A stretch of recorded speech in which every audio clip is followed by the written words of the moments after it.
Hey, what's up, everybody? This is Chris Graham from the National Racing Network, welcoming you to episode number 2 of Pizza at the Pagoda. Tonight, joined by Mike McCullen, Mr. James Watson. Tony Patty is unavoidably detained, and the rest of the crew was not able to come tonight. So we're going to have a 3-man crew, but the show is going to be fantastic one way or the other because we got a whole lot to talk about here. Everything from the Indy GP review, uh, teams that are having issues, maybe a little Rookie of the Year discussion, and we will do a whole lot of coverage of qualifying weekend at the world's greatest race course. But we'll start things off here. Last time we were on the podcast, it was a spaghetti, a Miller High Life with a shot of Aperol. What are you going to do to top that this time, Mr. McCullen? I just went very basic today. I've got a nice Allagash White from the great state of Maine. I'm assuming nothing that's complicated, wine. nothing fancy. You're the wine and cheese crowd, so a nice white wine is what sounds like will be touching your palate. No, it's a nice Belgian style wheat beer from Maine. Oh, okay. So that we can get behind. Yeah, nothing fancy tonight. I wasn't feeling fancy. I think this will wash down some crow. Yeah, we'll get to that one here in just a minute. James, what are you drinking tonight? Have we moved on from Purple Powerade? Yes, to Mountain Dew. All right. Well, add some Cheetos and you got some Ferrucci sponsorship. I may or may not have some Cheetos by me. Of course you would. That just doesn't surprise me at all. Looking at the way your iRacing cars are painted, they're a combination of Cheetos, Mountain Dew, and Debbie Gibson, circa 1987. Yeah, that absolutely fits. I mean, the color of the name of my main color is literally radioactive piss, so you're not far off. Well, now that we've opened the show with a bang, I have actually I have a pair of them in front of me here, but something tells me I may need more by the time we get through this. Brewed from the mountains of Bush. A couple of nice 12-ounce cans ready to be consumed because this has been the absolute week from hell for me work-wise. We won't get into all that stuff other than I have bought enough lumber to single-handedly keep Lowe's in business. So y'all can thank me when the Lowe's. So that's like what, a 2x6? Yeah. we bought and moved enough wood to completely rebuild a deck, and oh my God, I think the only person happier than the lumber people at Lowe's are the credit card companies that are going to start to see the interest payments kick in a couple of months. But anyway, yeah, we're looking ahead, or I guess we'll start with looking in the rearview mirror here to the Indy Grand Prix. Qualifying was absolutely thrilling. Grosjean beating Joseph Newgarden heads up. No games, no trickery. Romain Grosjean outdrove Joseph Newgarden in qualifying for the Indy GP. I mean, that's not all that surprising. The guy's, he had success at Lotus. He had success when Haas didn't completely suck. He had success in GP2. He's a good driver. So I'm not at all surprised that he went out there and showed what he can do. So I think it's awesome. I think it brings a lot of eyes to the sport, and it, for him, more I can't get the word out. Just the boost in morale for him, saying like, yeah, I'm not as bad as my last couple of years in Haas have been. Get off my back. So I think it's a huge thing for him to, go stick it to the 2-time champ and, show, hey, a Dale Coyne car and a Rick Ware racing car can go out and take it to Penske. I'm not surprised at all. I'm happy for the guy. I think he didn't put a foot wrong the whole qualifying session and showed the talent that he's got. And now, James, to piggyback on this, he gets out of the car and it's like watching another guy go off with your girlfriend. He got out of that car in victory lane and they were prepping it for Pietro Fittipaldi. Like, good Lord, man. Give me a minute to enjoy a very good race weekend, because he led a lot of that race as well, and he did it on pace. Yeah, I mean, it's the month of May, so you never really get an opportunity to rest, but that had to be like, oh man, for poor Roman. He's like, just let me celebrate. He's like, we just brought home a great race. But I really don't think that actually bothered him. Roman's such a chill, affable dude that it probably didn't even register. He was too busy being happy and celebrating with his guys to notice. And one of the things that really struck me was, we knew the fire in Bahrain was bad, but seeing the pictures of him holding up the trophies and putting the stickers on and stuff, that guy has hands that are not fully healed yet. Pretty obviously. The injuries are still fairly, even you could say, grotesque looking. The story of his recovery and return to racing may be a whole lot deeper than the superficial, the guy got some burns on his hands. Yeah, and plus I think that's probably just is going to be how his hands look from here on out. I mean, look at Nicky. His skin never recovered from what he dealt with in 76. I don't know if it was the same degree of burns that Roman dealt with as opposed to what Nicky dealt with, but still, he's always going to deal with a significant looking injury on his hand from here on out. Yeah, it was... That picture of him holding the trophy should win some type of award. That's just, and I'm trying to find the one. It was just a beautiful picture of him holding the trophy, and it was like a close-up of his hand and how like gnarled and mangled his hand is on his second place trophy. I think that's... Yes, it's chilling to say. Yes, it goes to show that the sport is still as dangerous as it ever was, and maybe the fear of death isn't there week in and week out, but these guys are still driving race cars in excess of 200 miles per hour, and the set of huevos that it takes to do that. We'll talk about that a little bit more when we get to qualifying and who may have the phrase that we use on one of our shows is nut up and ball out. Will Power may need a couple of wheelbarrows to carry those things around after his qualifying performance. But we'll get to that one in a little bit here, because the other story of the Indy GP was Rinus VeeKay, who, we know the kid's quick and we know he loves the Indy road course, but my goodness, man, was that kid a show just over a week ago. Yeah, he had a couple of really good moves and good strategy calls from ECR to put him where he needed to be. It's a shame that some of the back markers kept Grosjean from making it a little more competitive at the end there. But yeah, the kid's a monster. Yeah, that was, you brought up the strategy calls, and that was actually one of the notes that I had made, was that entire race was dictated by strategy, and who was going to finish where was, it was as much about the calls coming from the pit box as it was raw pace. Is that necessarily a good thing for the series going forward, when the fall off rates were so drastic between the reds and the blacks, and you never really know from week to week what's going to be the better tire to have on the car? Is that a good thing to have the pit boxes deciding things instead of the right foot and the squishy part between the steering wheel and the engine? It's part of the... Yeah, go ahead, James. Of course, that's the great thing about motorsport, is it's a team sport way more than people realize.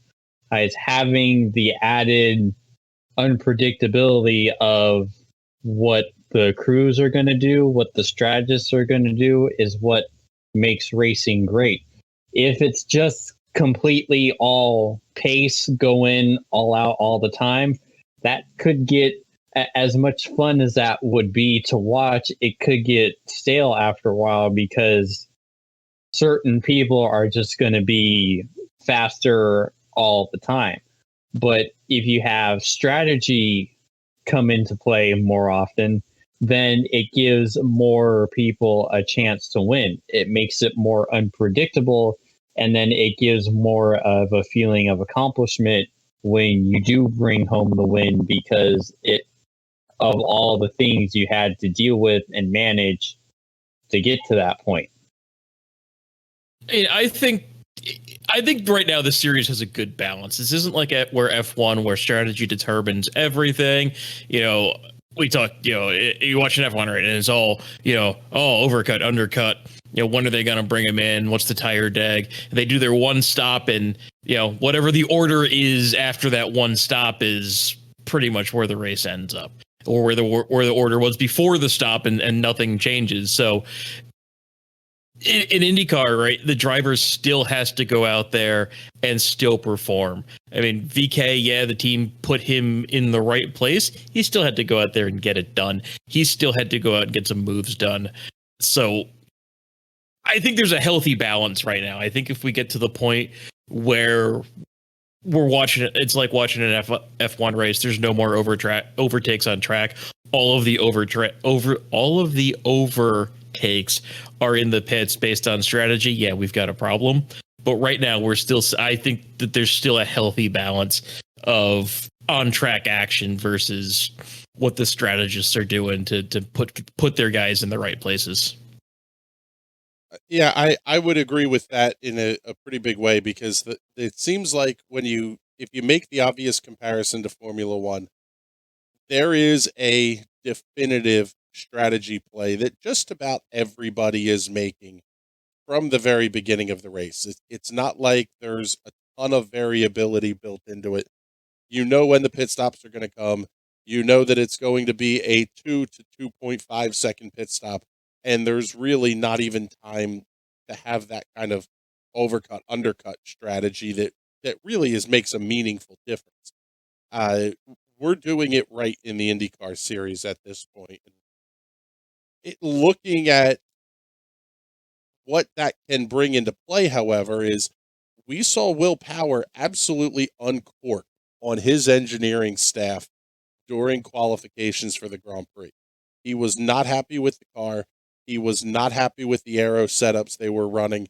And that was as many F-bombs as I've heard come out of a driver's mouth in a very, very long time. At least the kind that get caught on hot mics anyway. That's my boy. You could take the Australian out of Australia. Right. Yeah, he was he was pretty lit up, and like we said, we're going to talk about him in a little bit, but the same thing has been true for the last couple of weeks here now. Penske is very consistently inconsistent across the four drivers, whether it's qualifying for the Grand Prix, how the race ran at the Grand Prix, and then leading into qualifying for the 500. Penske is sort of all over the place, it seems like. It does feel that way, and I'm wondering if this coincides at all with Roger taking a step back due to ownership of the series and ownership of the Speedway.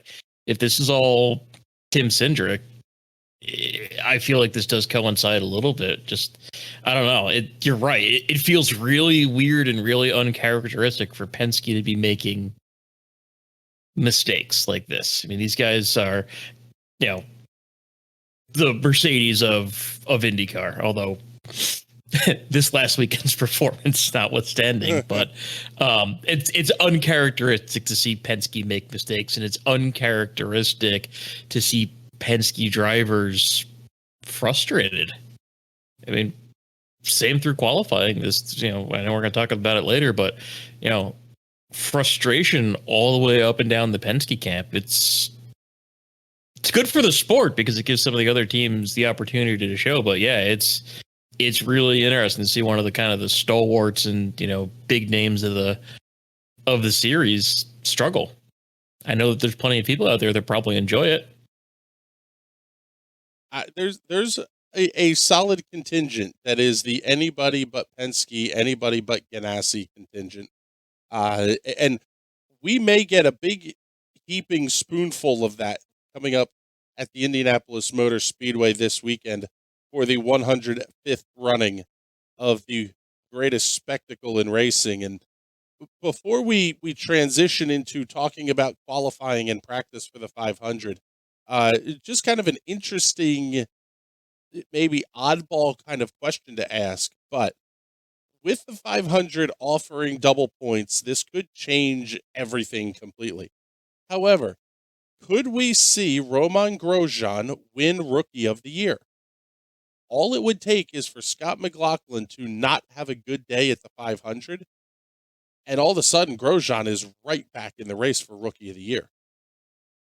I think it's a long shot, but it's a shot. I've got to go look at the schedule, but I think there's only one more oval on the schedule. So if McLaughlin has a bad week, yeah. If he has, if he either puts it in the wall or just finishes poorly or whatever, I think Grosjean's in the conversation, which would be an incredible accomplishment if he's able to do that against a guy running the full season. So, I think it's something to watch. Yeah, and maybe if he's in actual contention for the Rookie of the Year, we may see him consider hopping in for that last oval, since it's Gateway and it's not as fast and not as terrifying as Texas or Indy. So it would be cool to see him maybe make some sort of serious concerted effort at getting Rookie of the Year to add to all of his other glory and hardware. I mean, Gateway is not like it's the type of track that is, it's one of the friendlier ovals you could make your first oval start at. It's not even a place like Pocono where it's big, fast, challenging corners all the way around and big strategy plays and everything else. Gateway is pretty straightforward in terms of how those oval races run there. Yeah, and plus with dealing with them bringing out the high downforce wings, it kind of drives like a road course, or as opposed to Texas and Indy and Pocono. So it would be something that Roman is more used to, and it wouldn't be as steep of a learning curve trying to understand how to drive it as the other fast ovals and having to deal with all that.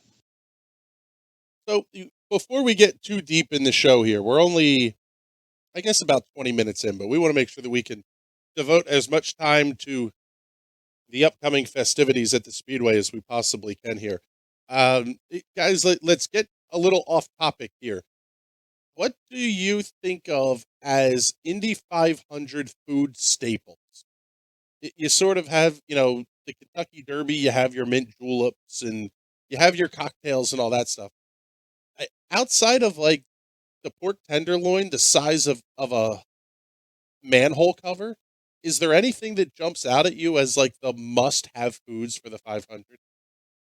Never been, so with the exception of the tenderloin, I don't know what else is, what other options there are. My usual Indy 500 food when I'm watching at home is just a bunch of beer and whatever I've barbecued that day. But yeah, I wish I knew. I wish I had an opinion on that, because those tenderloins look amazing.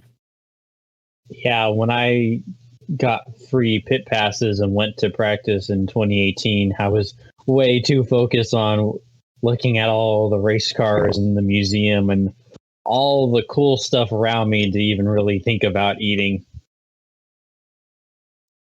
Yes, I had to pull up the article here because this was an article from Food and Wine magazine. I don't subscribe to that.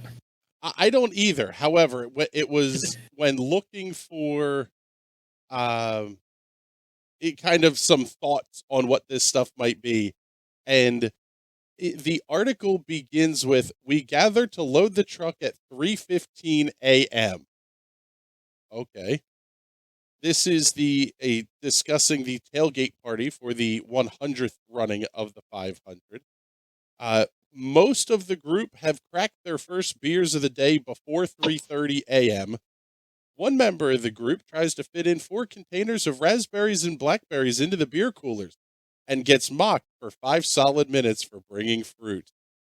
Um, it sounds like every bit the shenanigans of the 500.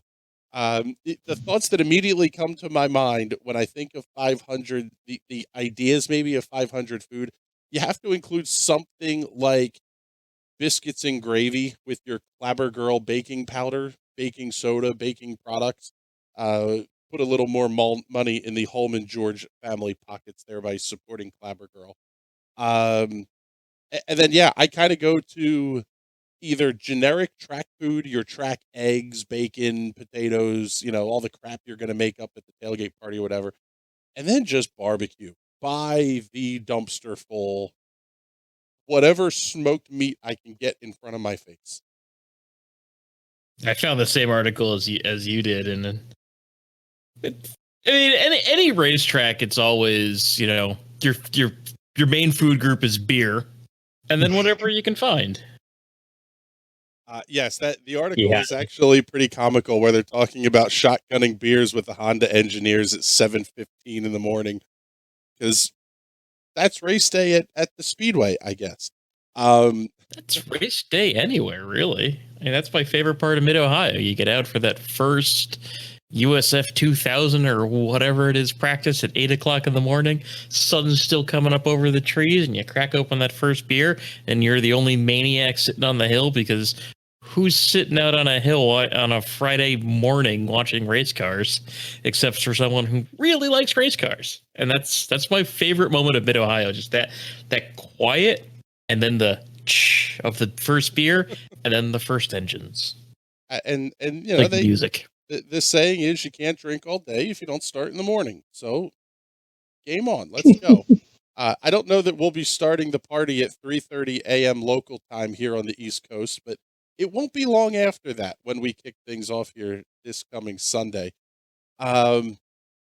Looking through some of the other stuff that we have is kind of off-track stuff. How about the finish to the Indy Lights race? I guess it was race 2 this weekend at the Speedway. That finish was absolutely incredible. 0.06, 0.006 seconds, whatever it was at the finish.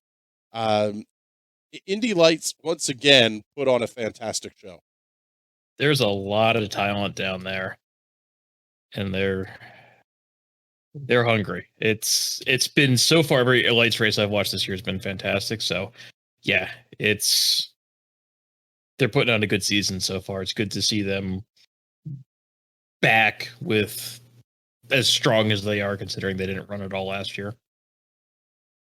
Yeah, I thought the pandemic may have been the end of Indy Lights as we knew it, because I can remember their last visit to Pocono when I think they had either 8 or 9 cars was the starting grid, and that was the regular starting grid everywhere they went.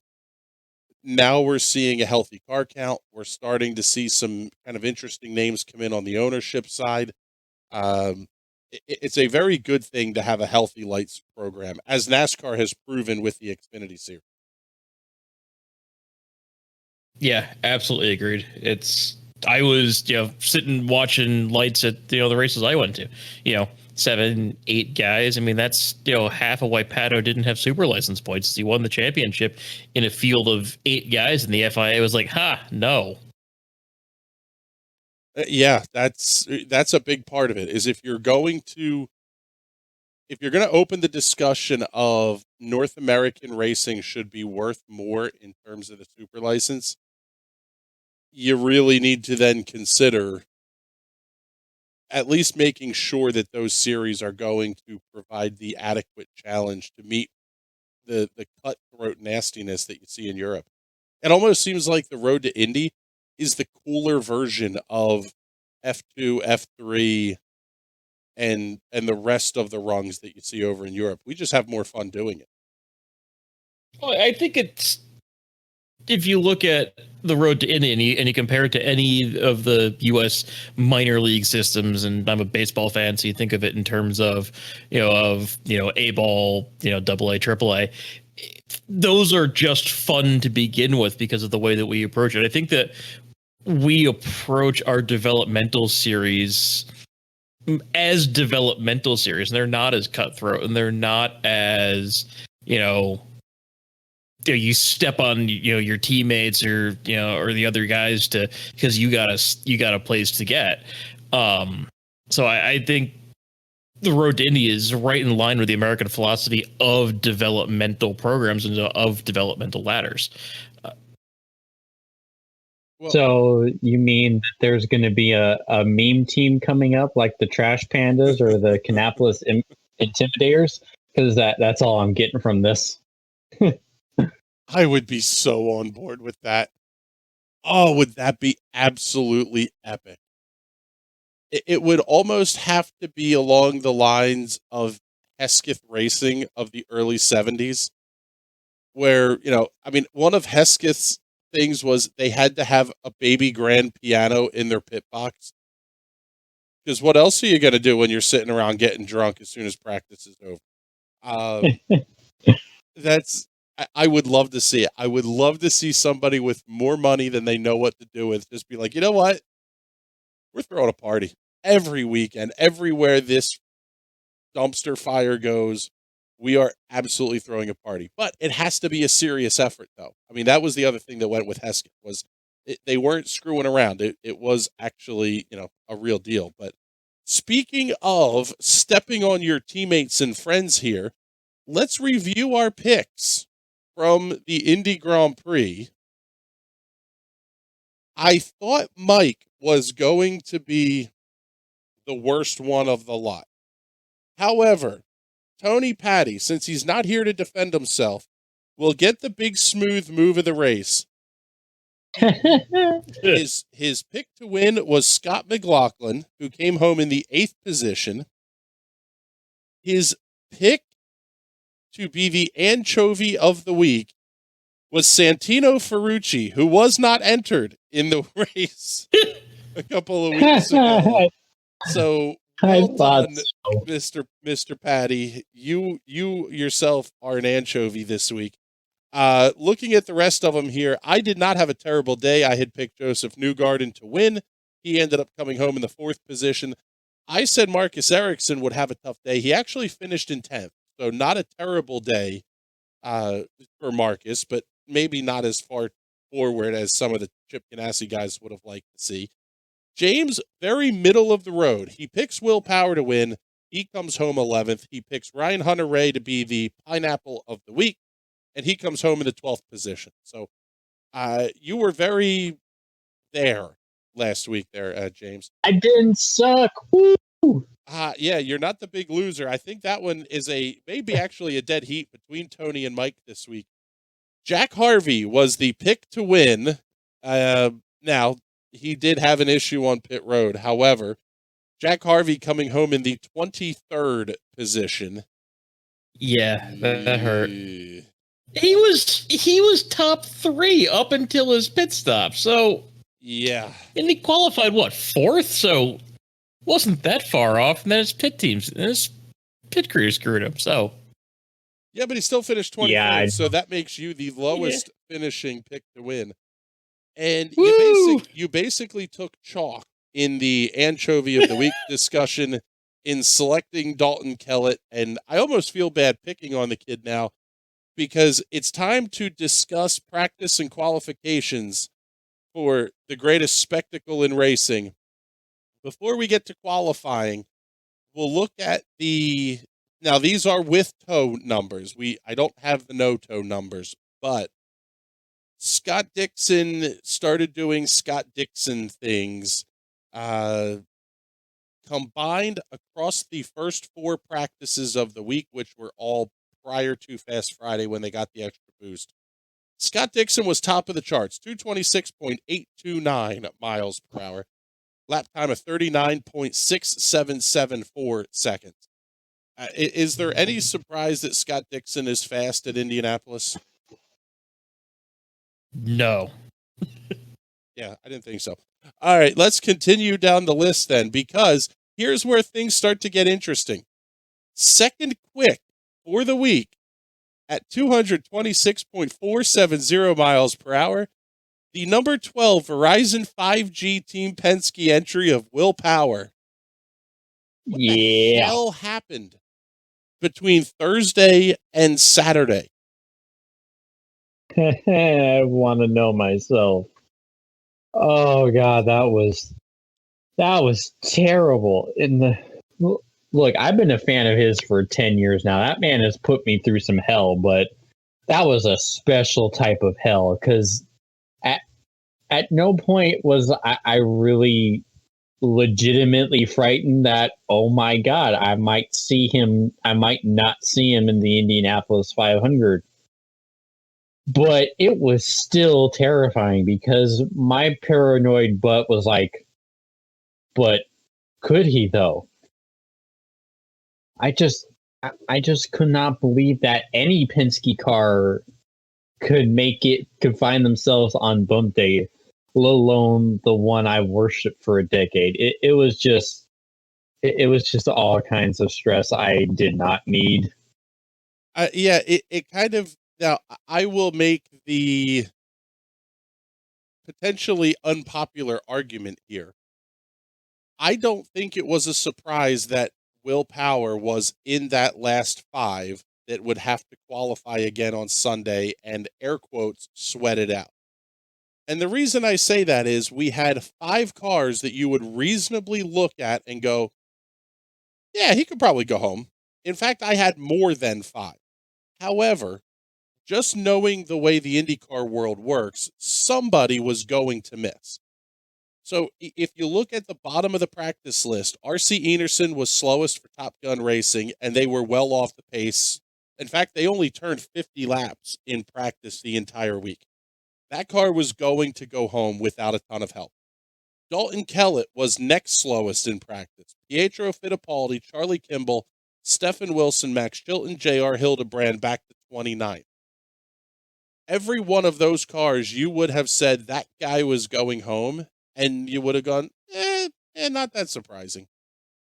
So the reality of things was somebody from the big teams was going to miss. It just so happened this week it was Will Power. Yeah, but oh man, watching that last run of his when he bounced it off the wall and still kept his foot in it all the way down to turn 3, that was some of the most type I've been watching him. It was insane. You talk about cojones, that took some major ones. Yeah, I would. Penske though just had a rough week. I'm just looking at this, and it's just there were. I mean, I don't think there were Penske's that were close to the conversation of, hey, can they bump their way into the Fast 9? They were just mid-pack at best the whole day. Yeah, I mean, okay, here's when you go to Fast Friday, which is the day of practice for qualifying, going from back to front, R.C. Enerson, Charlie Kimball, Sebastian Bourdais, Simona Di Silvestro, Sage Karam, Simon Pagenaud, Will Power back to 29. Everybody who, with the exception of Bourdais, who we would have figured to see in that bottom group, we saw in the bottom group. I mean, I don't know that it's... The Chevys were having issues. There is no doubt about it. Fast Friday practice, Pato O'Ward was the quickest Chevy in 6th. You had to go back to 12th for Renus VK to find the next one. And the slowest Honda was Marco Andretti in 26th. The Chevys were absolutely down on power when it came to qualifying for the Speedway. Yeah, all the straight line speed they just didn't seem to have. It was And Chevy's been historically good. So, yeah. But then you've got Renus and Ed go and stick the thing in the Fast 9. So Ed's got some secret voodoo when it comes to the 500. I think he could just win the damn thing. I don't necessarily disagree with that. I think the Carpenter cars are, a lot of the teams will build a 500 car. They massage on it. They start, but I've heard as early as late June, they will start building their Indy 500 car for the following season, the bigger name teams. Ed Carpenter Racing just seems to go that little inch more than everybody else is. Teams will cover areas with packing tape for aerodynamic purposes, basically the gaps in the body panel. I have heard of Ed Carpenter cars showing up with the wrap covering the seams in the body panels. They wrap the car after it's done. And then you have some of them where, and maybe this might be the secret juju here, of the last few years, Carpenter's cars have all been hand painted. Maybe there's something in that we're using lighter paints. I don't know, but Carpenter's cars are always spectacular at the Speedway. Yeah, Ed's found something at the Speedway that he's able to exploit year in, year out. I mean, more than even, the Penske's. Good on Ed. I think, winning the 500 is still, his goal, and I don't think he's going to hang it up until he either can't drive the car, he can't qualify the car, or he wins the damn thing. Ed just goes full Jim Hurtubise and stocks the engine compartment with beer and rolls it out on Saturday. He's going to be last in line with the Genesee beer wagon rolling out there onto the pit road at Indy. And maybe it's a fair discussion, considering they announced who the pace car driver is, and that will be Danica Patrick. Is Ed in the discussion, and I would even say you could potentially put Danica in this list, best drivers at the Speedway to have not won the 500? I'd say so, with the number of times he's put it on pole. Let's go look at Ed's finishes. I was going to say, let's fire up the Google box here, and we'll get Ed Carpenter's history here. Who can pull up Ed's Wikipedia page fastest? Yeah, really. Now, here's the other one that kind of struck me when doing a very quick perusal of the numbers before we started recording the show here. How about this for a top 10, your top 10 fastest in combined practice? So Tuesday, Wednesday, Thursday, Scott Dixon, Will Power, Connor Daly, RHR, Sato, Carpenter, Erickson, Karam, Kanan, and Bourdais. Those drivers will start in the following positions: 1, 32, 19, 7, 15, 4, 9, 31, 5, and 27. We have a lot of very fast race day cars starting in the back half of the field. Yeah, I can't wait. This means we're going to be in for a really good 500, because we're going to have to watch so many top tier cars have to make it through traffic. Which means that there could be, opens up the potential of some shenanigans and light kerfuffles with some of these faster cars trying to make their way up through the field. Yeah, I mean, when you look at the difference in time from fastest to slowest, the Scott Dixon's pole time of 231.685 miles per hour worked out to 2 minutes 35.38 seconds. Dalton Kellett is the slowest car in the field at 2 minutes 37.67.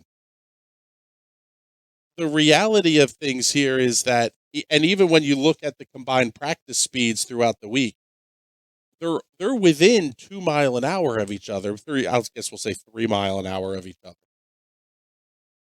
This is one of the tightest matched fields the 500 has ever seen. What did I see? I thought I saw over the course of the weekend that Charlie Kimball's speed, which did not get him into the 500, would have been good for row 3 like 10 years ago. It's insane. This is the fastest field we've ever seen, and the tightest too. It wasn't even his speed; it was 4 miles an hour off pole would have been good for row 3. Yeah, I mean that's now. Let's also kind of couch that by saying that was the era of the Kardashians and really excessive accoutrement on the back end of the race car, slowing them down a little bit. But the point is well taken. These cars are evenly matched. They're incredibly quick. And you look at where some of these drivers are starting. I mean, the guys had absolutely garbage luck, but if he wasn't going to do it from the pole last year, we'll ask the question, is this the year for Marco Andretti coming from 25th when he's just flat? It seems like every year the pressure is on Marco, and he's been completely anonymous this entire month of May. Isn't that what it's going to take for him to get a win? I don't think he wants to be here. Like, just his whole demeanor over the course of every interview, he just seemed unhappy. He didn't seem like he had a shot. So I'm sure that goes into him when he's behind the wheel. I don't know. I think he's doing it because he has to do it because he's an Andretti. If he was, Marco, anyone else, he would have been like, yeah, I'm done with this. So I don't know. He doesn't look like he wants to be doing this anymore. Well, I will say he's had that look for several years now. Fair. And like I said, I don't know if it's the pressure of you're an Andretti at Indy. It didn't seem like there was the same kind of pressure from the Foyts. There was not the same kind of hullabaloo around Larry Foyt and AJ Foyt IV when they were coming up the road to Indy and Larry was driving in IndyCar. It just seems like it's almost been an unfair level of pressure that the media will choose to put on Marco for the sake of you're an Andretti. Yeah, because there's definitely a lot more. The Andrettis are a lot more well known in mainstream media. I mean, the average plebe on the street is going to know the Andretti family and Mario, but not everyone. That same person is probably not going to know Big Tex and everything that AJ has done. So it's not that surprising to see an Andretti descendant have to deal with that. That's an interesting perspective to me as someone who I think is a little bit younger of a fan than I am. I grew up on, the world stopped the day that AJ Foyt retired at Indianapolis. That was the news to end all news. Now, granted, it was on, I think, pole day that he made his last lap at the Speedway. But I grew up on Foyt and Andretti there were only two faces that needed to be on Mount Rushmore, and it was Foyt and Andretti. You could argue over the other two. It's an interesting thought process that by the time AJ retired in 93, there was not another Foyt coming behind him. At least the kids were too young. Whereas Michael had already been running for years. Marco was not that far off. He was only about 10 years out from joining his dad on the grid. We've had a continuous Andretti presence dating back to 1979, I think. I think it was 79, the year Mario didn't run the 500 because of his F1 commitments. But outside of that, it's 1 year in how many that we haven't, longer than I've been alive, that we've had an Andretti on the grid in Indianapolis. Plus, also don't forget that you also have John Andretti too. Rest in peace. You know, the Andretti clan is well known in other forms of motorsports. That's also why there isn't as much with the Foyt family as there is Andretti, because IndyCar people know the Andrettis. F1 people know the Andrettis. NASCAR people know the Andrettis. Normies know the Andrettis. Yeah, I mean, I grew up in a not racing world. I know who Mario Andretti was. I didn't know the Unzers. I didn't know the Foyts. I didn't know any other names in racing, but I knew who Mario Andretti was, having never watched a race in my life. I knew who Mario Andretti was. I knew who Dale Earnhardt was. As a non-racing fan, not only a non-racing fan, but somebody who had no involvement or interest in motorsports, I still knew who those two guys were. I think in the Mario Andretti documentary that NBC did, they did like a whole segment on like rap songs that included Mario Andretti. Yep. Ice-T, because Ice-T is a big racing fan. And I even, because him and his wife used to have their own reality show on E! And Marco actually made a couple appearances on it because Marco and Ice-T are actually good friends. If you can believe that. It doesn't surprise me at all. I was going to say, why does that not really surprise me in the slightest that Marco Andretti would be buddies with Ice-T? I mean, it's nothing if not completely awesome sounding. I mean, if it's not peanut butter and jelly, it's Mike McCullen and Apple. I mean, but you think about Marco, right? We forget that he's not that old. He's been doing this since he was 19 years old. This has been his whole life. So, I mean, yeah, he's probably, when was his last win? 2011? Yep. Yeah, 2011. So,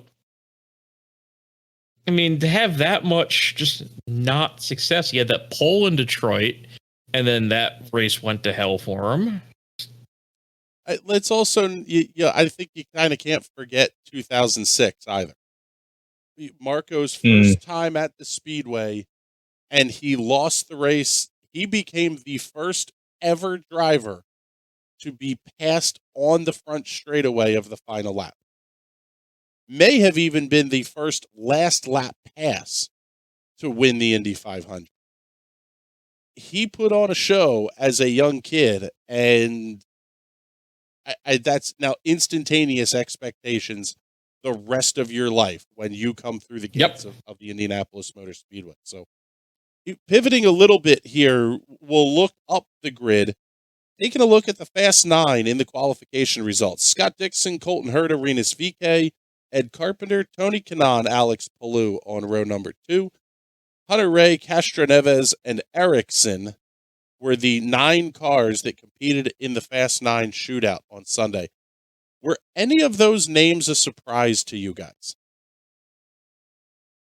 I tell you, seeing TK up there in 5th had me feeling some type of way. Yeah, Elio too.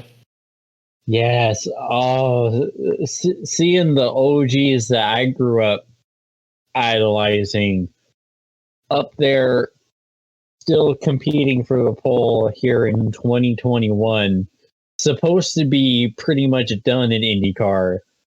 That's the stuff that makes you kind of misty-eyed. Yep, it's a hell of a story. You got, 4 of the 9 are past winners. You've got multiple winners. Yeah, seeing Elio and TK up there, surprising. I mean, Elio's been coming back. The guy's 46. He races the 1/500 a year at this point in IndyCar, and he's competitive. Yeah, that was surprising to me. Actually, yeah, going back, he started 28th last year, 12th, 8th in 2018, 19th in 2017. Yeah, that's surprising to see Elio there. and looking like he, hadn't been away from the car in, a day. That's awesome to see him. Yeah, that one was, seeing some of the older names up there was pretty cool. I mean, there are 8 prior winners entered in the race. 4 of them made it into the Fast 9, which kind of gives you the idea of how quick some of these guys still are, not can be, but still are. The only one that kind of jumped out at me, as outside of Castroneves, who has never sat behind the wheel of a Honda before, basically. I mean, a couple of, testing and nothing really in like qualifying pressure for the 500. The other one that got me was Ryan Hunter-Reay. He's been that same kind of theme of consistently inconsistent this season. I would have expected quick out of him, but maybe not Fast 9. Yeah, he just quietly got it done. I was like, oh, hey, look, there's RHR. Huh. So looking at the 11 rows of 3 here, gentlemen, one of the things that we could potentially look at doing here, knowing that Indiana is the world of hoops, everybody fills out their brackets here at NCAA tournament time. We could get down to theoretically a top 3 picks, basing things off of selecting one driver from each row. It would be your 3 picks to at least see success here at the Indy 500. What do you think? Do we want to give a crack at this, and do we want to do it on the podcast, or do we want to give some time to think this over, and we'll put it up on the NRN Twitter page or something? So we're gonna pick one guy from each row From who could be each row. successful. Yep, and then you advance them down like a bracket.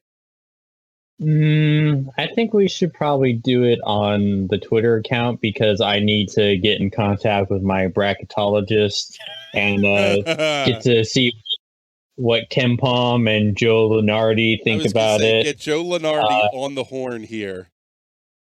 It really kind of makes for an interesting thing here, because basically you would have to pick one driver from row 8 through 11 who could potentially win. How about this for a list of names? J.R. Hildebrand, he's been darn close. Ferrucci is an animal at the Speedway. And Juan Pablo Montoya, who's got to win. Marco Andretti, Simon Pagenaud, Sebastian Bourdais, Stefan Wilson, Max Chilton, Dalton Kellett, Sage Karam, Will Powers, Simona Di Silvestro. If I came to you 14 days ago and said one of those drivers will win the Indy 500, you probably would have gone, yeah, I could see that. Yeah. Yeah. I like in one of Chilton's interviews, he casually mentioned, "Oh, when I was leading the 500, sure, Max, you did. You led the 500." But yeah, I just love that he dropped that there. You didn't win it. Yes, that's like it's a half-assed name drop for yourself. Are you allowed to drop your own name in something? I mean, you can, but it doesn't exactly look great. But yeah. Yeah. When I was leading the 500, yeah, you didn't win it, Max. Congratulations. You finished 3rd. I was going to say, everybody has had their time cycling through pit stops. He did lead on pace for a while, though. That was, what year was that? That was 17. That was 17. That weird, that was the Alonso year. Yes, that was the year that everybody that was leading didn't win. It just seemed like there were issues. I remember Alonso's engine blowing. That was the year of the Honda grenades. Mm-hmm. Because Charlie Kimball was doing well for a while, and then his engine grenaded. Yeah, that was a bad year for Honda. Alonso's engine grenaded. And look where they've come since. They definitely put the Chevys to shame when it comes to performance in qualifications here. 2 on the front row, 2 in row 2, all of row 3, 2 in row 4, 2 in row 5, 2 in row 6. And by that point, you're getting to the Hondas that, quite frankly, weren't going to be towards the front anyway. Pretty impressive. Actually, I guess the one exception to that to me would be Jack Harvey, who I don't know what was going on with that team because Castro Neves was quick. Harvey only qualifying in the 20th position. Do you think there's something, and this kind of goes to my question here of does the format need to change? There really is not a ton of incentive to put on a show on Saturday of qualifications if you know you're going to be a mid-pack race car. Put 4 bankers in the books and you're good. Yeah, I mean, the problem with the format, at least from where I sat on my living room floor going, come on, one of you run, please, is you start at noon, everyone gets their laps done by 3, and now you're at the hottest part of the day. So if you've got a chance to bust into the fast 9 and you think that your car is quick enough, you're not going to run because you know you're going to be slower because you're at the heat of the day. So you're not going to risk pulling your time and ending up worse. Or you're going to run out, or you're going to go out there and risk doing what Pelot did, which is blow up the race car, or put more heat cycles on the engine, or do something. So the risk versus reward isn't there. So it ended up being 3 hours of everyone doing their laps, and then nothing. And some people trying to move up a little bit, but Jack Harvey went out there and give him some credit for qualifying, for doing a full quali run with half a tire. That was something to see. And he went out there and still put down a quali run with it. So yeah, he's going to run again because he knows he's going to be faster because he's going to have a full set of tires. But the incentive isn't there. Same thing with yesterday with the last chance guys. They all had. It was everyone did their run and then nothing. And maybe the last 2 guys are going to try to, get their way back in again. But yeah, it was a lot of dead time and a lot of dead space with this current format. And I don't know how you fix it. But if you qualify and you can get, and you're like, yeah, I'm a mid-pack race car and I'm just happy to be in the show. You go out, you do your shot and you're like, yeah, 20th, good enough. Well, that's exactly it. I mean, we saw Rossi go back out. Ed Jones went back out. Pato went back out. But the reality was none of them really improved their times. For a guy like Pietro Fittipaldi, there's absolutely no incentive to put that car back on the racetrack. In fact, Dale Coyne is saying, cover it up. I'm not risking the race car. Yeah. And it seemed like there was And I think after Pelot went out there, and Pelot went out to go and get data for... Because I think Dixon was there. I heard rumblings that Dixon was going to go back out. Pelot goes out there, slides into the wall, and that's it for him. All right. And props to the Ganassi guys for one having the spare tub ready to rock and roll before they even had his car back in the garage, and 2, a small team does that, they're done. They're not even good. They're probably not even going to make the race. So you look at Ganassi, Ganassi goes, yep, yeah, that's fine. We can risk that. Smaller team like Meyer Shank, no, absolutely not. Dale Coyne, no. Right. The risk, just the reward isn't there. How you fix it, I have no idea, but it's a lot of sitting around. And that just gives more opportunities for Steve Letarte to talk about things he doesn't know what he's talking about. Yeah.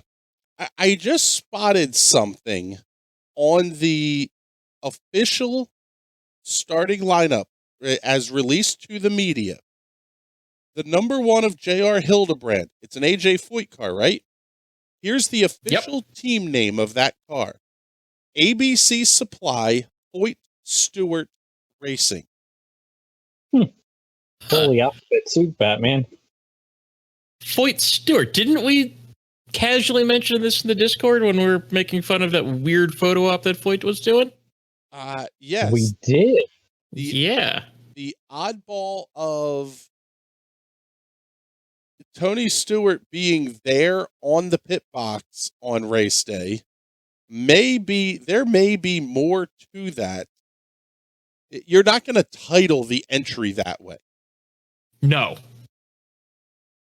That's the one that gets me is, okay, I get it. You've only got ABC Supply on the car as a listed sponsor. Okay, it's ABC Supply Foyt Racing. Foyt, whatever. The actual entrant name is AJ Foyt Enterprises. However, the fact that they put Tony Stewart's name on the car name is kind of interesting to me. Yeah, that's very interesting. Things that make you go, Anyway, let's run now through the field. I mean, we're not going to go through everybody here, but as we approach the 1 hour mark of the podcast here, should we go straight into our picks and anchovies here, or what do you think, boys? Is there something I missed that we need to discuss here before we get into picks and anchovies for the greatest spectacle in racing? Yeah, I kind of wanted to talk a little bit about the coverage and just how hit or miss the coverage up to and through qualifications was, because I have opinions, and I know I have voiced them in the Discord, but let's get your take on it then. So, first of all, so the one upside of being a Comcast subscriber is you get Peacock for free. So, as part of your Comcast subscription, so I've been watching practice all week, and there's something about Townsend Bell and Kevin Lee and Lee Diffie and PT just broadcasting to what they know are the diehard fans, the people who are sitting at their desks working or trying to work or not working, but watching IndyCar practice. And if you think about what IndyCar practice is, it's cars just doing laps. It's like watching batting practice, but instead of being, the hour before the game, it's 6 hours, like 5 days. You're just watching cars do laps. But those guys are broadcasting to that audience, and they talk about things that they understand. They talk about things knowing that the fans who are watching have a certain level of savvy about IndyCar. They're talking to the fans as if the fans know something. And then Friday afternoon, up rocks Steve Letarte. And Steve knows nothing about IndyCar. But as opposed to when Dale Jr. broadcasts at the 500, and Dale Jr. is like, yeah, I don't know anything about this. I'm a fan. I'm super excited. This is the greatest thing I've ever done. Bit of an exaggeration, but Dale Jr. came off as a fan, and that energy kind of resonated through everyone else. Like, you think about your first time watching the 500, your first time being at the 500, Dale Jr. had that energy. As opposed to Steve Letarte, who rocks up and is like, well, I'm an expert on NASCAR. I don't know what any of this IndyCar stuff is, but I'm going to talk about it like I know what's going on. And then through the entire weekend of qualifying and Fast Friday, you get these interludes of Steve Letarte and Jimmy Johnson. And it's just like, this is awful.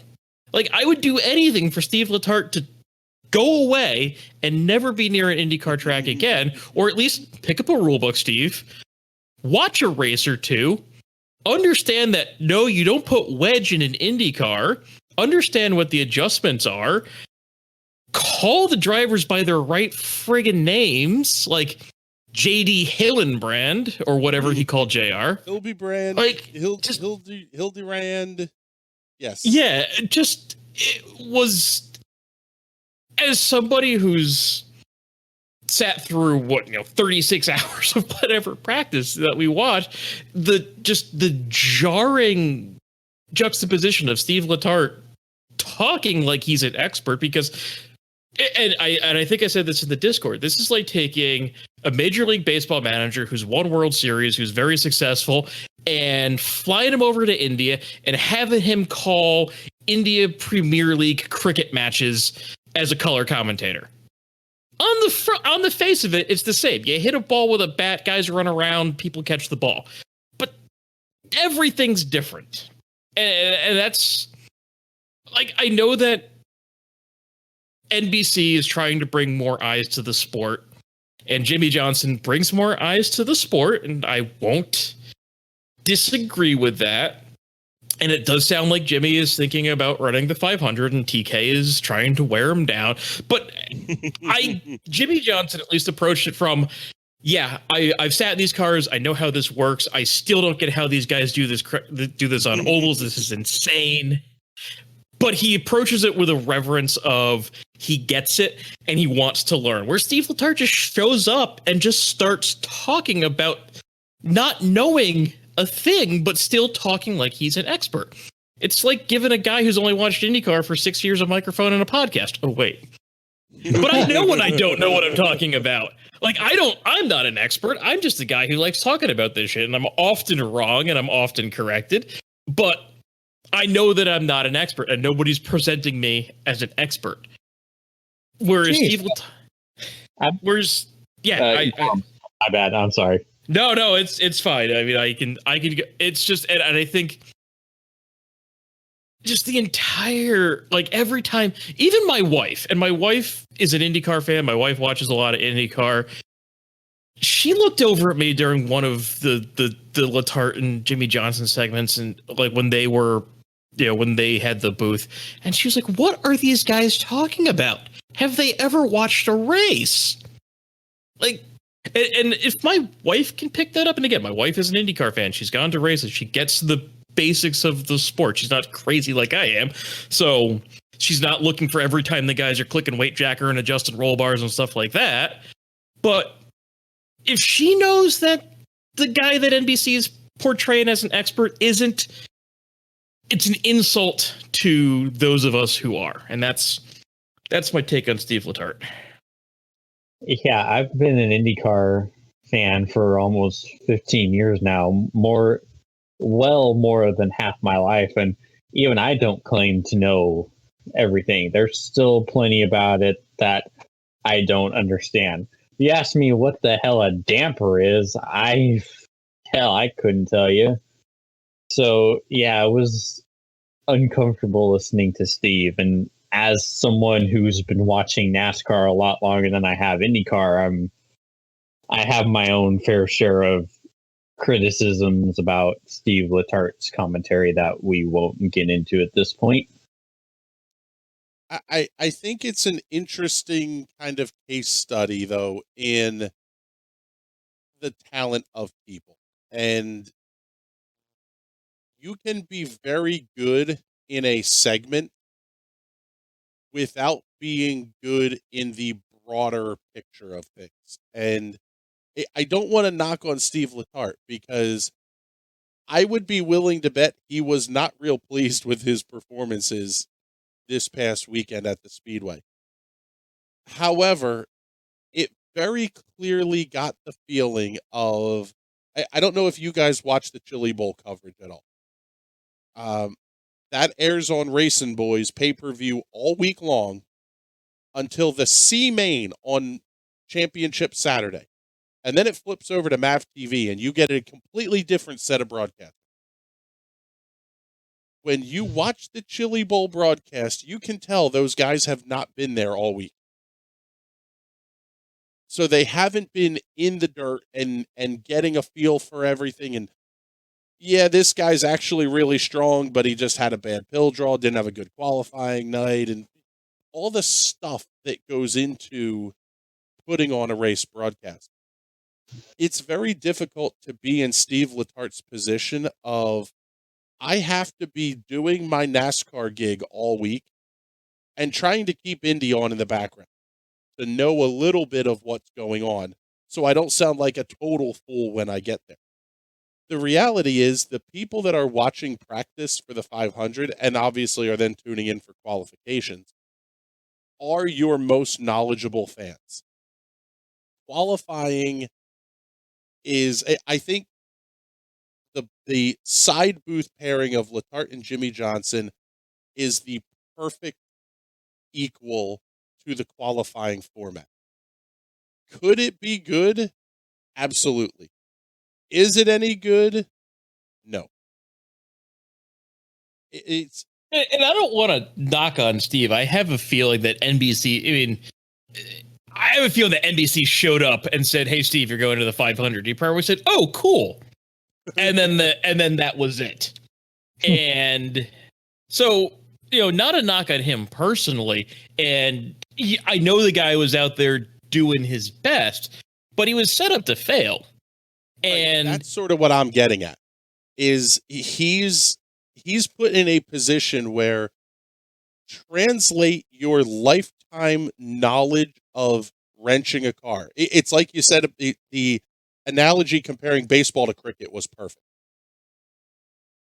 Yes, you've been a mechanic your whole life. You can pick up that IndyCar stuff. That's not how this works. We see it when a driver tries to go from one to the other. It's very rare that somebody is very successful in both disciplines. Even going back to the 70s when Bobby and Donnie Allison would come run at Indy, they were never the quickest of the lot. So I think it's pretty unreasonable to expect Steve Letarte to show up for Saturday, Sunday broadcast and say, "Steve, nail it." And they've done the same thing to him with like IMSA too, though. They just drop him in an IMSA race, and those are arguably even farther out of his wheelhouse because there's right turns. And it's the same thing. It's just like, look, we know that you've got a guy. We know that you've got a guy that's smart, but you got other guys that are as good or better that are sitting on your sidelines. Yeah, and I thought it was good to have two NASCAR guys looking at the 500 from. Yeah, I guess I'm still calling Jimmy a NASCAR guy, but you got two guys looking at it, from the outside in. But Jimmy's at least sat in one of the cars and he's driven it, and he kind of knows what everything in the car does, so he can at least relate to it. And he came off as he wanted to know more, and he at least knew the terminology and what stuff was. But you just drop a total outsider and it'd be like, hey, call the most important part of the month of May up to this point. Yeah, didn't work. I'll say it this way: there are crew chiefs that are there to get their driver calmed down. Looking at you, anybody working on Kyle Busch's pit box, some crew chiefs are there to kind of pull the reins back a little bit and go, "Come on, bud, let's get in. Keep things on the straight and narrow here. We're doing just fine." Steve Letarte is that guy. He's the guy who's there that can kind of pull back and be the inquisitive one.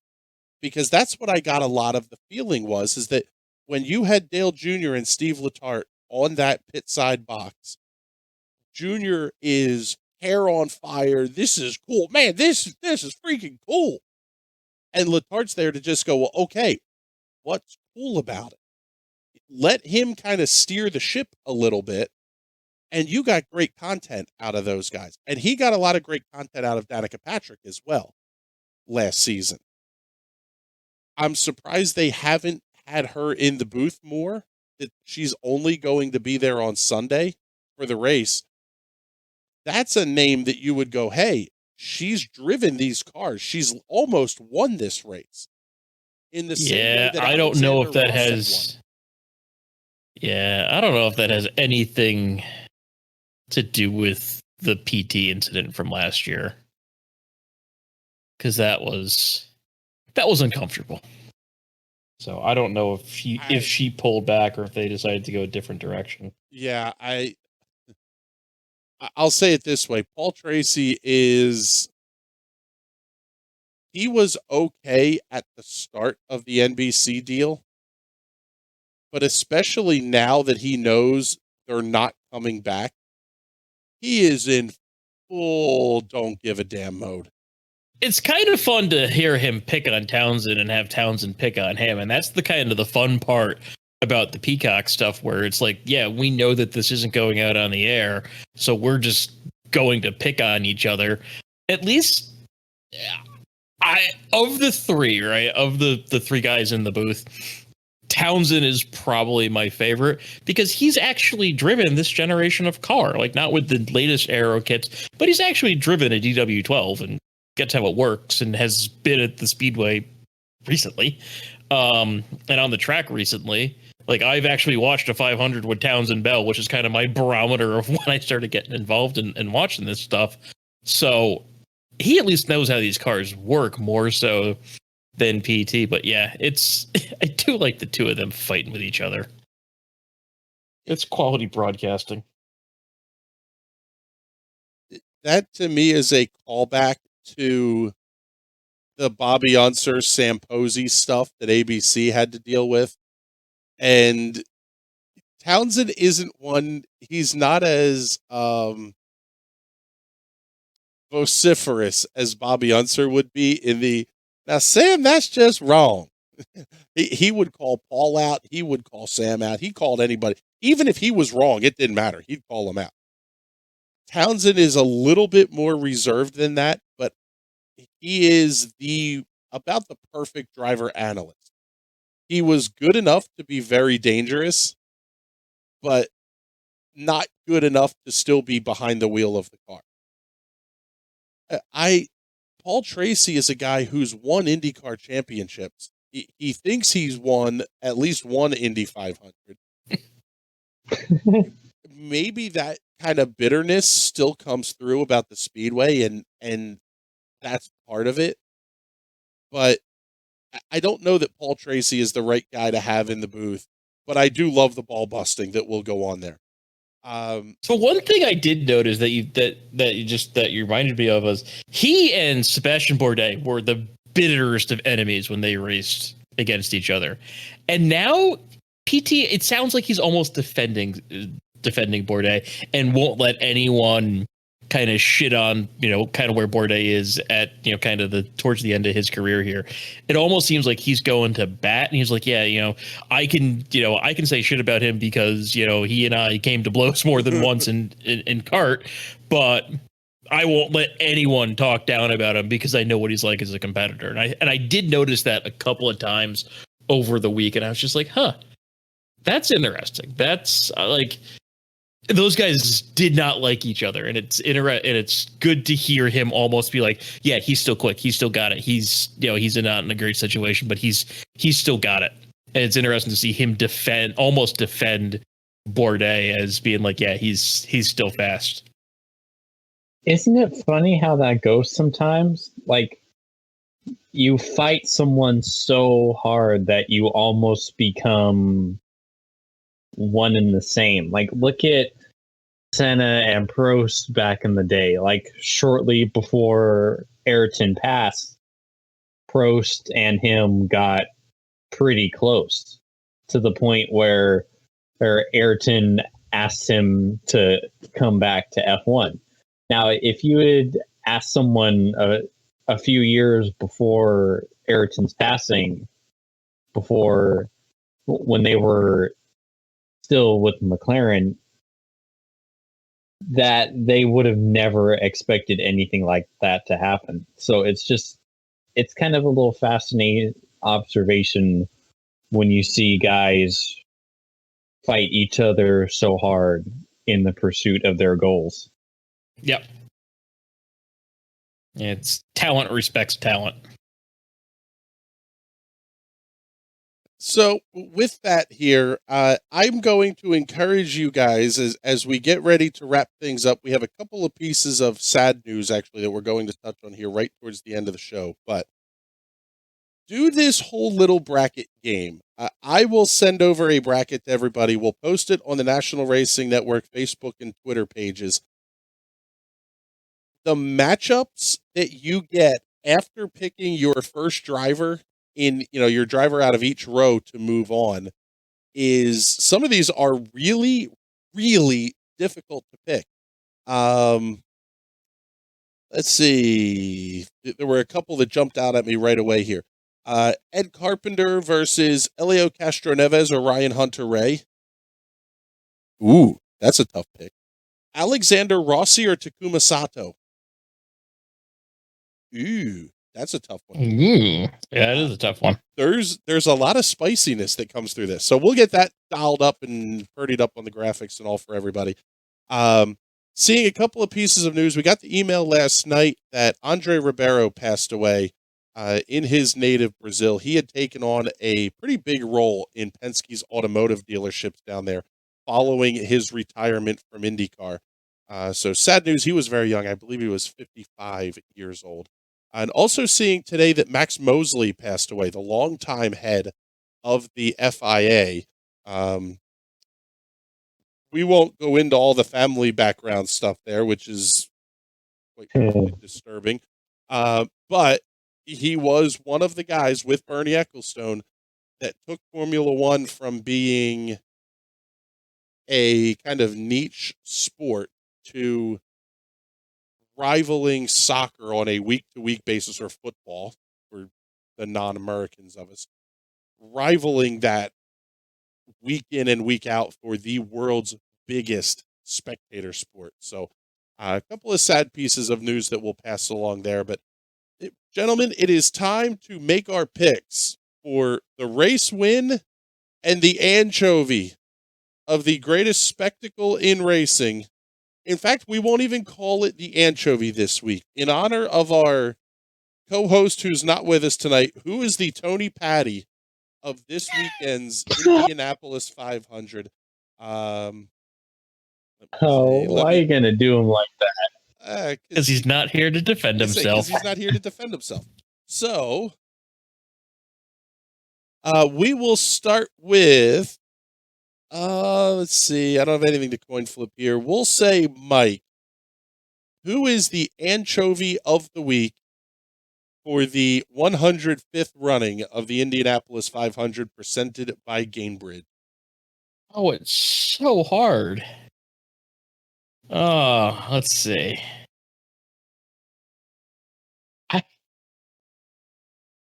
It's such a crapshoot. Indy there's so much talent in the field right now.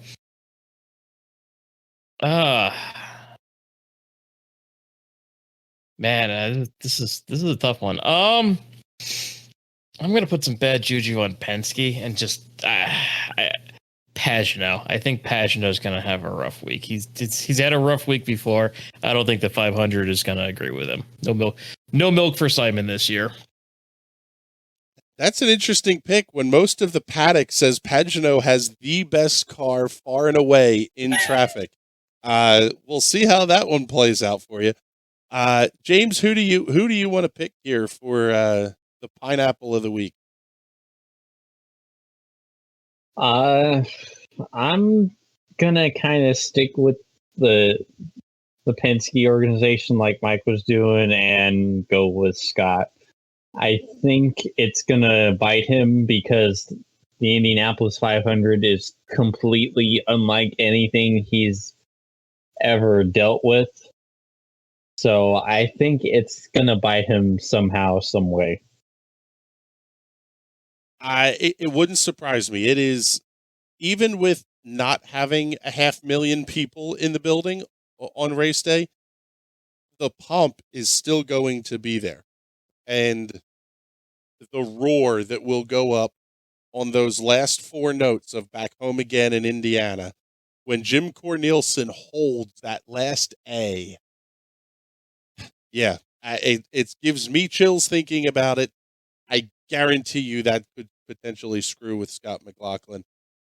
I'm going a little bit out on a limb here, but this season, maybe not so much. I am going to say Alexander Rossi is the pineapple of the week. Since 2016, he's only had 1 year where he's really been in contention, and that's when, at least very, very late in the race, when he was battling Simon Pagenaud. He wants the stigma of the fuel mileage win gone so bad, I think it's actually hurting his performance at the Speedway. Qualified in the 10th position, just missing out on the Fast 9. However, the car was only 16th quick over the course of the week in draft happy practice. It's just something tells me that Alexander Rossi will not be drinking milk on Sunday. So we'll go back to the head of the field here. Mike, who is your pick to win this Sunday at Indy? I think it's old dudes win, but I'm not taking the obvious old dude. I'm taking Tony Kanaan by a nose. See, you had it. It was perfect. And then you add that in. Well done, sir.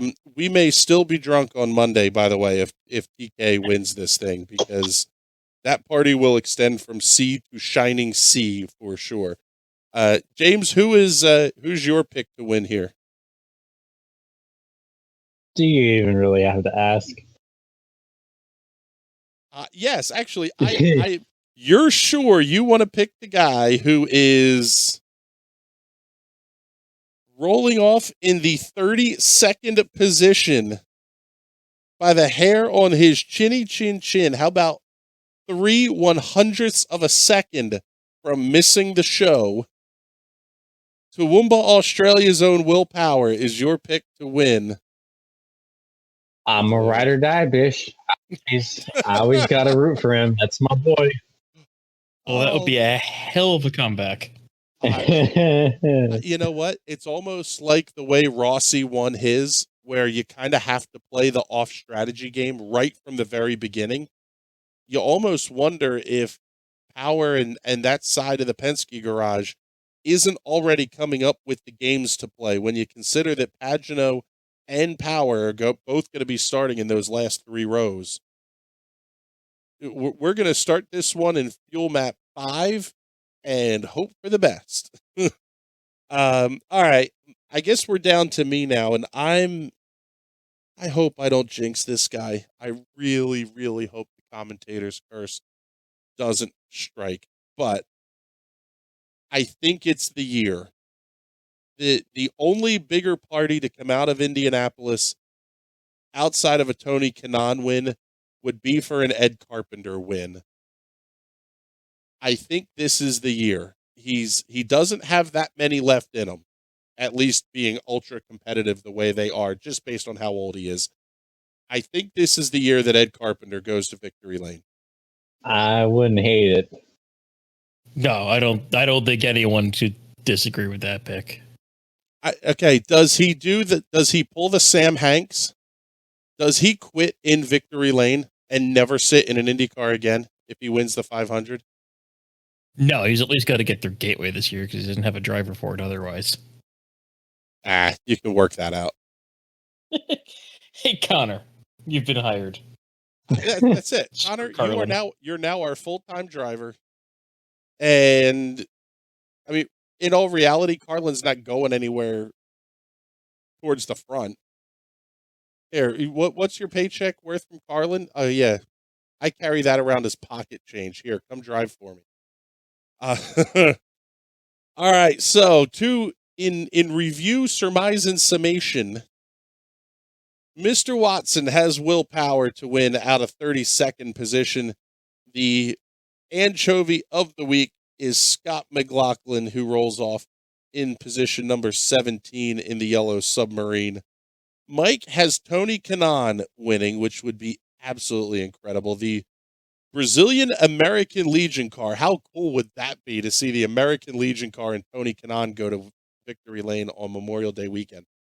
He says Simon Pagano is the pineapple of the week, or whatever it is the French put on pizza that doesn't belong there. I say Ed Carpenter gets the win, and Alexander Rossi is the fuzzy eyebrow of the week at the Indianapolis Motor Speedway for the 105th running of the Indy 500.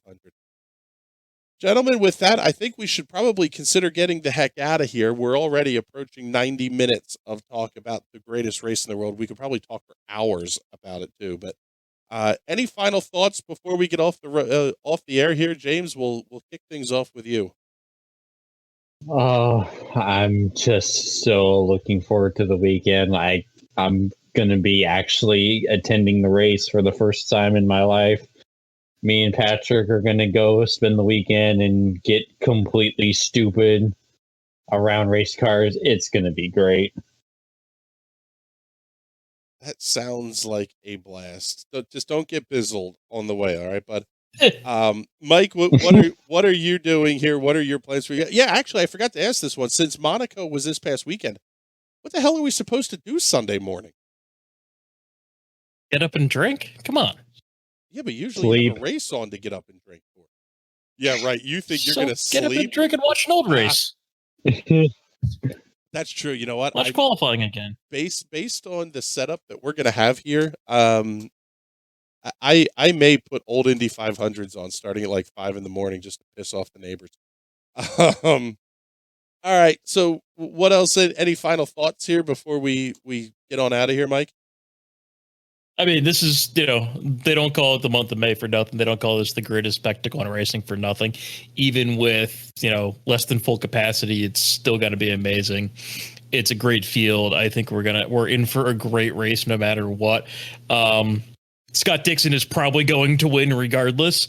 But if he doesn't, there's 32 other contenders that are deserving of a win, and I don't think I'd be unhappy if any of them cross the line first. It's a hell of an accomplishment for anyone to do. So, I think it's going to be a fantastic weekend. I am keeping an eye out for Simona. I think that the Pagoda Autosport story is a great story. I'm glad that they got in, even though my guy Charlie Kimball did get bumped out. I think we've got good stories top to bottom, and we'll know Sunday afternoon how this all shakes out, and I cannot wait to talk about it come Monday.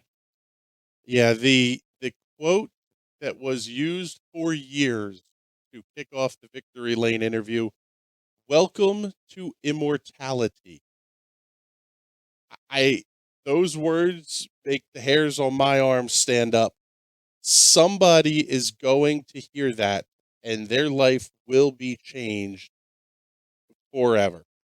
Whether it's Scott Dixon cementing his legacy as one of the greatest of all time, if not the greatest, to a kid like Alex Palou, Colton Herta, Renus VK, we know them now as stars, and stars in the making. They become instantaneous global celebrities by 3:30 in the afternoon on Sunday. I just hope whoever it is that wins it doesn't do the stupid pour the milk all over your head thing. Outside of that, I cannot wait. This is the holiest of high holy days on the racing calendar, and we've got a ton of action coming up. But we'll wrap things up here on this episode 2 of Pizza at the Pagoda. For James Watson, Mike McCullen, producer Chris Kresge, my name is Chris Graham. It has been a pleasure to have you all listening, and we will talk to you on Monday with a full review of the greatest spectacle in racing. But until then, we'll talk to you soon. Enjoy the race, everybody. See ya.